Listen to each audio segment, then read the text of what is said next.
Captain StarLog, February 10th, 2017. Welcome back, guys. As always, I'm still Captain Foley, and I'd like to thank you all for checking out my last Captain's Log. It did cause a bit of controversy in one of the groups on Facebook, but that was soon dealt with. But that leads me to actually, what would Captain Kirk do, and what today's message overall is. Yeah, well, you'll see in a second. Prejudice. It's an awful disease. Walk in the shoes of your enemy before casting aspirations, and when you see an adversary in distress, help them. Be the better person. It's the right thing to do. So I just wanted to share that, guys. Now, there's been a lot going on in regards to a few different things, but I want to just break this Captain's Log down into just two easy sections. First of all, the main topic of today's Captain's Log. Where the hell is the TOS engine room? As a captain of a starship, you'd think you'd know these things, but there's a few conundrums and quandaries that came about recently that my brother mentioned to me, and I've been looking into it, and it's worth discussing at least. And then the second part of this log is going to focus on a few of the latest items that I've acquired, either sent to me by fans of Trekyards or acquired on my own, that I wanted to show you guys and share it with you guys. So I know you don't always want to see one part or the other of the Captain's Log, so I'm starting out with the whole, where's the TOS engine room? Now, this might seem like a simple answer, and it should be. I think it relatively is. You think it's in the secondary hull, right about where the pylons go into the ship, because in the TOS engine room, of course, we see the large power transfer things that come down, and at the force perspective, look back there. Now, when Doug Drexler was at Ticonderoga this last summer talking about it, he and Michael Lakuta had worked out that the feeds from this side go up into the pylon on the opposite side and vice versa. That's why they face the way they do, which is perfectly acceptable. Now, I was talking to my brother the other day, and he brought up something that was rather interesting. If you have these, either in this form or with the more attractive kind of leather case or vinyl case, I guess, these are the TOS blueprints. Now, surprisingly enough, in these blueprints, the engine room that you see in the show is not actually in the secondary hull. Surprisingly enough, it's right behind the impulse engines in the saucer module. Now you're saying, well, how do you know that, Captain Foley? Well, they're on the blueprints themselves. The amazing thing is, these were done by Franz Joseph, and they were signed off on and approved by Gene Rottenberry. Now, I know what some of you might be thinking out there. It's just a show, guys. Get over it.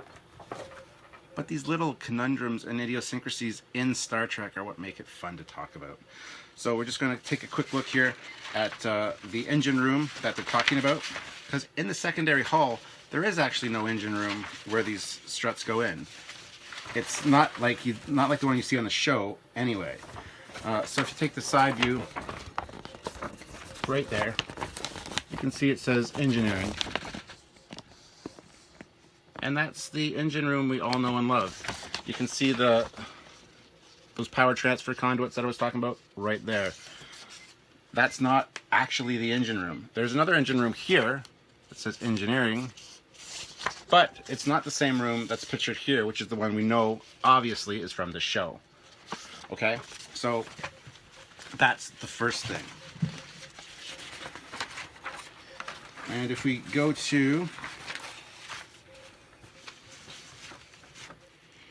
here we go, this is deck 6. See there, you got the engine room there. With the engine room we know and love from the show. Here it is here. This is deck now. Over here, this is deck 7. Yeah, deck 7 plan, main deck. This is the main deck. So there's the engine room. You got the big power units over here. You've got the thing that looks back that the power transfer conduits are in. So this is the main engineering that you see in the show, in the program.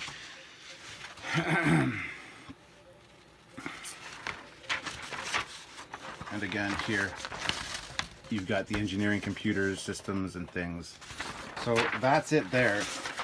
So it's on deck 6 and 7-ish, according to these plans. Now, again, it's just a show, Stuart. Don't worry about it. And it's true. It is very true.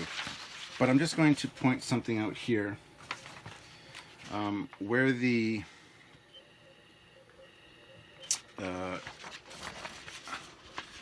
where they go into this secondary hull here, okay?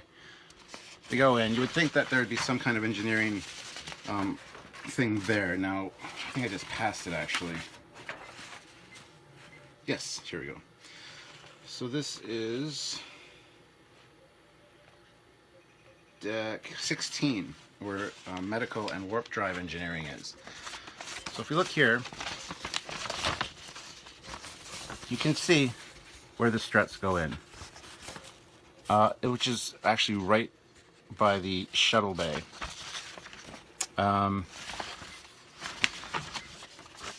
It's right into where the shuttle bay is, and then... Sorry, I thought I had this more organized than this, but I'll have little pop-ups over here showing exactly what I'm talking about. There is a emergency battery room, mess hall. Oh, here it is. Yes, so where the struts go in, here we've got the engineering section, which looks nothing like anything we're used to in the show. Here we have maintenance shops and the engineering computer. But this engineering room is not the one that you see all the time in the show, which I found rather interesting. And I was actually watching the episode Court Martial the other day, and at the end where they're getting rid of everybody's heartbeat on the ship, there's one left, of course, and that's the Finney, the guy that we thought was dead. Spock says, and this is after I'd already come up with this topic to talk about, Spock says that it's located on B deck, somewhere in or near engineering. B deck is the deck right underneath the bridge. So I'm pretty sure that's not engineering. It's not a very big deck. So to say in or around engineering. Now, is it the B deck in the secondary hull? If you're going to label it like that, I know this is canon, but it was before there was canon, and they didn't think it'd be so dissected this show that it would matter where they said things were. I understand that it's just a show. I get it. I know a lot of people are going to say that, but it's true. It's something I want to point out. So there's little inconsistencies like that. I like to think that where Doug Drexler put it on his blueprint for the In a Mirror Darkly is where it is in the secondary hull, right where the struts go into the secondary hull. It makes perfect sense. It accounts for the things going up like that. I think they might have built it like that on purpose, and then when the blueprints came out by Franz Joseph, he put it in the saucer for some reason, because you can see the layout of the engineering room and the, and it looks exactly like it does on screen when we see all our characters and everything in there. So I guess that answers the question kind of where it is. I like to think it is in the secondary hull, right behind the shuttle bay, right, where Doug Drexler has it, where it is on the cutaway poster that's above my 350 refit Enterprise. It's the same place there, and it makes sense with those power transfer feeds. They go all the way up the struts into the warp coils. So yeah, it's just an interesting fact. My brother brought up the fact that he had remembered seeing it on the blueprints. We were having a Skype call. He showed me his blueprints, and I'm like, really? And then we looked at the secondary hull and found that other engineering section, but it doesn't look the same. So I went and grabbed mine and thought, what a great discussion piece for Captain's Log. So there you have it, guys. Pretty simple, pretty straightforward, but a lot of interesting little facts and things. So it was mentioned in Court Martial is on B deck, and I'm sure there's other episodes where it was mentioned on whatever deck. Did you guys think it was in the saucer section right behind the impulse engines? No, because it just doesn't make sense. To have it right behind the shuttle bay seems kind of dangerous to me. What if you have a shuttle come in that needs an emergency landing plan B as in barricade, and the barricade doesn't work and it smashes through and hits the engineering? I don't know. It could cause lots of problems, in my opinion. But it makes sense. Because then when we get to the refit Enterprise, you got the long horizontal shaft running down the spine of the secondary hull.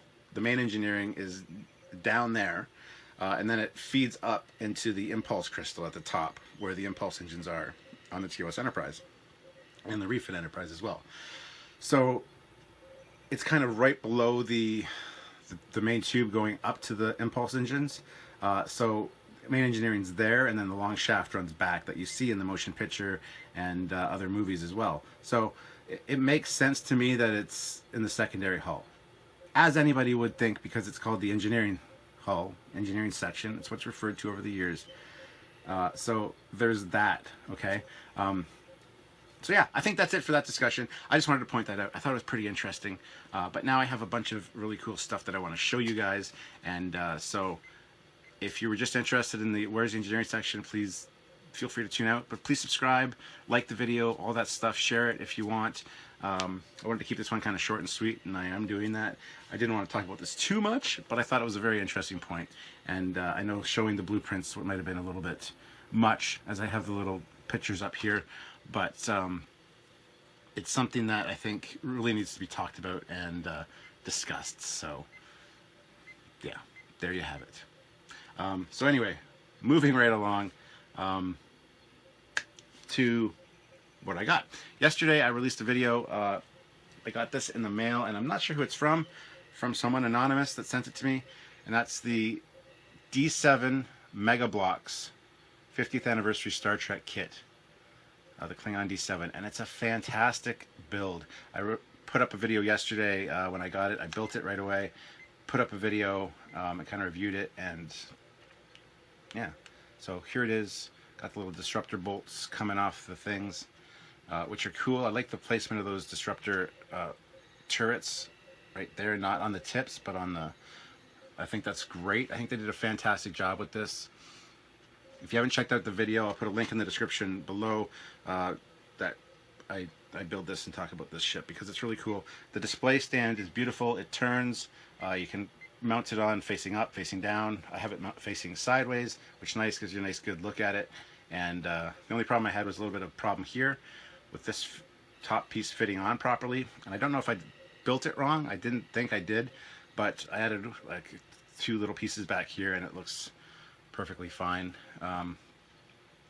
And yeah, great little kit, which is way better than, as my brother pointed out, it's way better than the Creo version, which is based on the JJ ships, which I actually think the Klingon ships from the JJ 2009, the Kobayashi Maru that you see briefly on the computer screens or on the view screen while he's doing the Kobayashi Maru, I think they're amazing ships, although they are called warbirds, Klingon warbirds, so they're a cross between Romulan and Klingon, I guess. But these little kits from Creo were pretty cool. I got the Enterprise, the Kelvin, and this one, which is the Klingon ship, and it actually looks pretty good. It looks pretty decent and pretty spot on for even a Prime Universe D-7. Not a warbird, but anyway. My brother disagrees. He thinks it's atrocious, but I really like it. And the scenes of it on the view screen from the movie, it is a nice looking ship. I wish we would have saw more of it in the movie, which we might have, because Nero and his crew got picked up by the Klingon fleet right after the Narada came through and the Kelvin incident there. So, but that leads to my next thing, which I got to thank a friend of mine, Stephen John Hill from the UK. He sent me the last one of the Creo sets that I didn't have, and that is the jellyfish. Here it is here, the little spinny tail. So thank you, Stephen. It was great to get this in the mail. The place that I got them from was a surplus store, and they had every one of them except for the jellyfish. But to add to the collection, I thought might as well get it, and he was nice enough to send it to me, and these have the light up bases, of course, so that's fantastic. So thank you again, Stephen, much appreciated. So I got the jellyfish, I got all of them, and I know I'm not the biggest fan of JJ stuff, but I'm still a Star Trek fan, and I want to watch and appreciate all things Star Trek. And the little kits are very cool, even if it is the JJ Enterprise. I mean, it looks better in Lego, to be honest. The engines aren't disgustingly huge, but yeah, so we have that. Next up, I got a friend of my wife's that she works with. I wanted to get rid of a few things, and we all know, if you follow me on a regular basis, that at Christmas I have the Trekyards tree down here that has all the sci-fi ornaments on it, and so I couldn't pass up the opportunity to get myself this, the Deep Space Nine ornament. Now this comes with the little, really tiny little ships. You got the Defiant. This ornament didn't come with these little ships. These little ships were sold separately in a 3-pack. There is another 3-pack out there that I'm going to order. Is this Sovereign? It's got the TOS Enterprise, the Klingon Bird of Prey, and Enterprise D, I believe. But this one has Voyager, the Sovereign, and the little Defiant. And there's little hooks here that they can hang from, so they kind of become one ornament. I know they're not the scale of each other, but there's also hooks down here on the bottom parts. So if I order those other ones from eBay, I can have all 6 of these ships parked at Deep Space Nine. And I know, again, it's not to scale, but it's a cool thing. A really detailed little model. This does have sound and lights when I push this button. The sound's atrocious. I just replaced the batteries. They're brand new batteries, but I think the speaker in it is shitty quality because it just sounds awful. It's one of their earlier ones, so.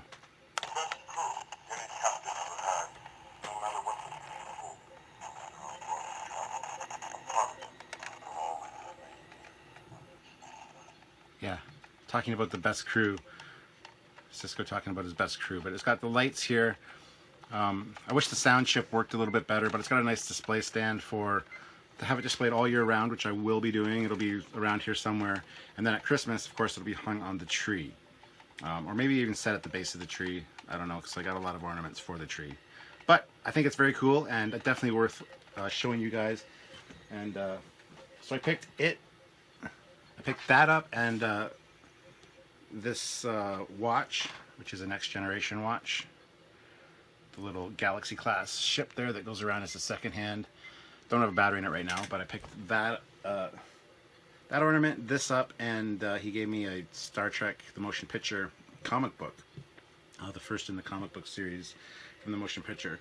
I got that all for like $50, which is really good.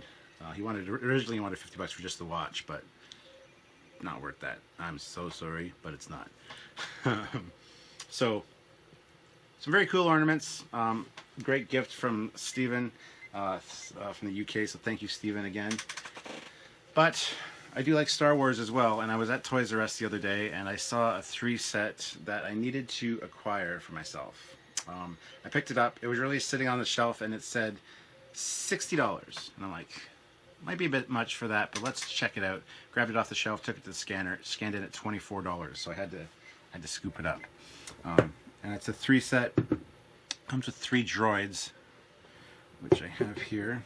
Just give me a second. So, and this one's from The Force Awakens. So we got C-3PO, the big scale C-3PO with the red arm. And he's got quite a few points of articulation. I do have another one that's this size in the other room with an R2 unit, with R2-D2. And it's actually gold plated, so it's very shiny and nice. This is a very dull look, but I really like it still. Got articulation in the legs and not so much in the feet, but he stands up good. Looks good with the red arm. I think it's great. So that's one of them that came with it. This is the other one. Another one. There's 3, so this is the second one. This one doesn't have the middle leg like my R2 unit in the other room does. It also doesn't pivot here, which, again, my other R2 unit does. But I love it, because we all know that I love R2 units. I actually have a gentleman that's sending me one from Japan. He loves R2 units as well, and he knows my love of R2 units from my captain's logs. He's sending me a gift thing in the mail that includes an R2 unit, so I'll show you guys that when it comes in as well. But this guy's name is, I can't recall his name. Hold on a second here.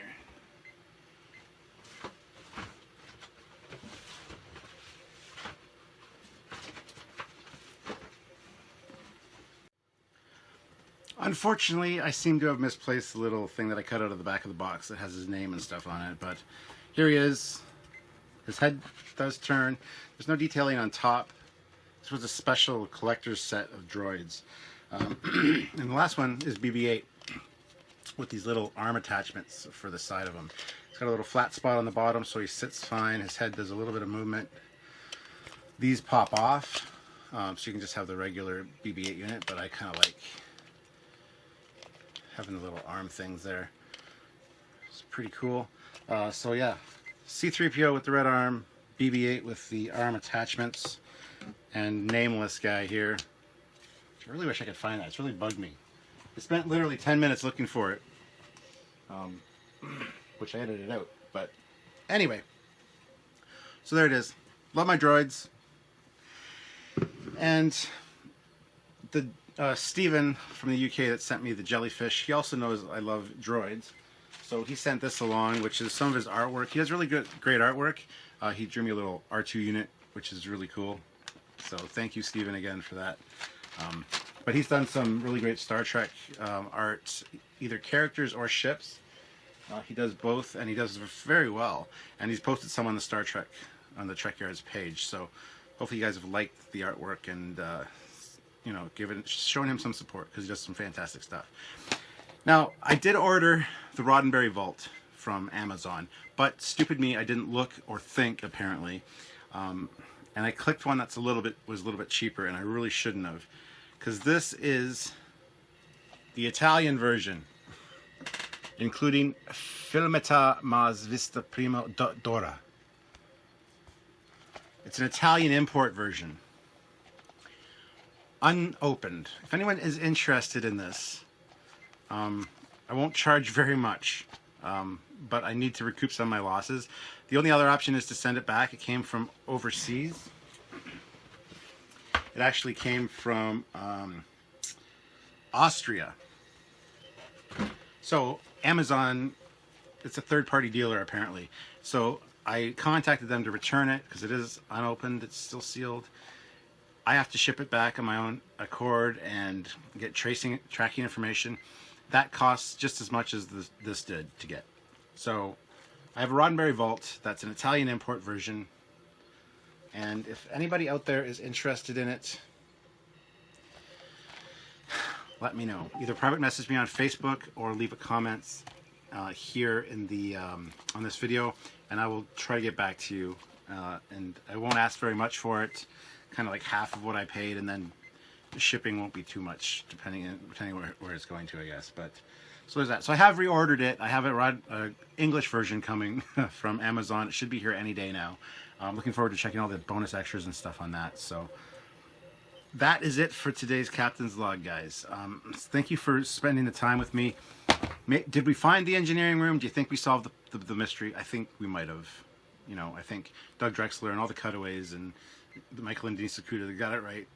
Where I always thought it was in the secondary hull.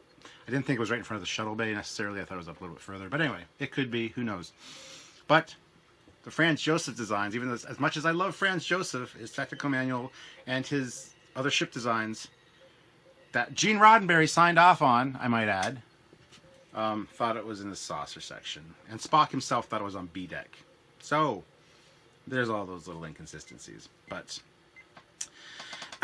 anyway, that's it for today's Captain's Log. Thank you for tuning in. Thank you for listening to me ramble about droids who I don't know the names of. This is an R2 somebody unit.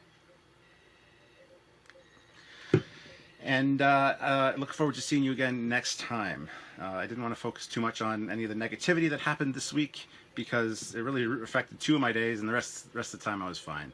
So a lot's happened, but everything's good now. And unfortunately, Richard Hatch did pass away 2 days ago. I was lucky enough to get to know Richard Hatch and interview him with Samuel when we were in LA in the summer. So I really appreciate the fact that I got to meet him.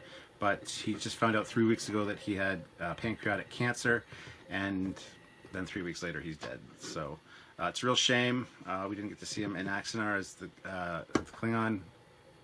I mean, we did see him in Prelude to Axanar, but it would have been nice if it would have been filmed prior to this, and so that we could, you know, have that as a remembrance of him. But we have a lot of remembrances of him, and so I just want to stay positive about that as well. Don't blame CBS for it. I mean, I can see why you might want to, but at the same time, you know, you can't predict the future, and who knows what's going to happen from one day to the next. So it's shitty, but that's just the way it is. And I think we'll call that a wrap there, guys. So thank you for tuning in for this Captain's Log, and I hope to see you next time. I don't know what my topic will be. I might just be addressing comments and questions from this one. I don't know yet. But if you guys know the name of this little guy, if anybody wants an Italian import version of the Rottenberry Vault, let me know. I wish I could find the cardboard that has the information. Anyway, guys, until next time, I'm Captain Foley. Live long and prosper, and be good to each other. Bye-bye.